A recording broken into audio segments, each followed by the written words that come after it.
Jaroslaw Strozyk, who's the former director of Polish military intelligence. Jaroslaw, thank you so much for your time. I mean, we've just heard a military analysis here from our defense analysts in the studio. I want to give you another one. 100,000 Russian troops, according to the Luhansk governor, are in Luhansk itself. That doesn't include Donetsk. And the fighting is so intense that the Ukrainians are believed to be losing about 100 soldiers a day. 400 to 500 Ukrainian soldiers are being injured. How much longer can Ukraine resist in the east? Thank you for this question. And I believe that Ukraine is still able to resist. The people and the morale of the Ukrainian armed forces and the people as such is quite high, still quite high, I believe.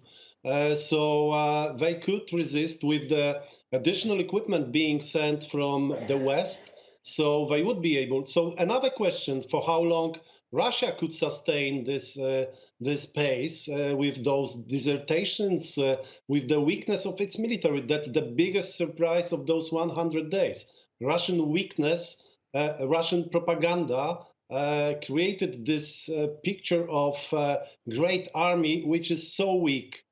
So that is the question for how long Russia could sustain this pace of operation in terms of morale and support from the military. You know, Jaroslaw, I didn't ask you the question from the Russian point of view because I considered throughout history the Russian willingness to lose hundreds of thousands of soldiers in conflicts. And I thought maybe that's the way the Russians are going about this. You'll have seen, and I have seen, that some analysts say 30,000 Russian soldiers may have been killed so far in Ukraine. And if you look at history, okay, 30,000, the Kremlin would say, we can sustain those kind of losses. So I was more interested in the Ukrainian side, but of course, you're totally right to point out the Russian side. I want also to know from you what you think that these American missiles that Joe Biden has promised Ukraine, how much difference they might make and how they would be used for Ukraine's benefit. Where would they be deployed? What would they be targeting? Thanks to this additional equipment, Ukraine is still surviving this aggression. Not only, of course, from the USA, but also from Poland, Turkey, and some other countries, fortunately. So if I could come back, Ukrainians are also even at a bigger pace. They can sustain, they can defend their own country, the new country that was born. This is the major question, the major achievement of this 100 days.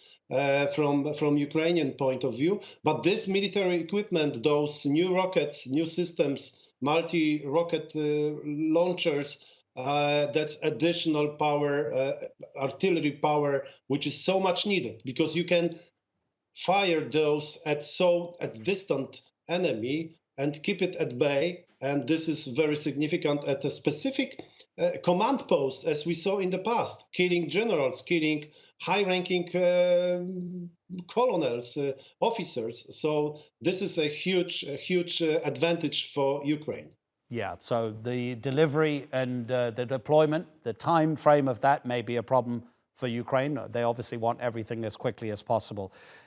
If you don't mind, given your previous designation in military intelligence, can you talk to us a little bit about propaganda? And I want to stress what we've been hearing over the past 3 months and a bit on Russian national TV and how that has affected the mood of the people and their understanding of what's happening in neighboring Ukraine. And let me give you the latest quote. This is from a TV anchor who's well known in Russia as a supporter of the Kremlin and of Vladimir Putin. And she said this. She said, perhaps it's time to acknowledge that maybe Russia's special operation in Ukraine has come to an end, in a sense that a real war has started, World War III. We're forced to conduct the demilitarization not only of Ukraine, but of the entire NATO alliance. Is that how the Russian people are being presented this conflict, that it's between Moscow and the entire Western world, the NATO military alliance? Yeah, this is the Russian propaganda, but even from the past, we know that each propaganda has its limits. But on the other hand, this is the superiority, I mean, the superior thinking of Russian people. But there is propaganda, but there is also reality. They know that, it means the Russian government, Putin knows that he will not be able to be against the whole NATO, which is even bigger with Finland and Sweden accession. And this spirit of the West, which is also one of the biggest surprises, that it's so strong against Russia. So he knows deeply, but I wouldn't exclude any stupid moves, any stupid steps, because this is the kind of autocracy that can create dangerous moves for ourselves, for the West, for our countries. Jaroslaw Strozyk, always appreciated. Really, thank you so much Thank for you. spending time with us. Take care.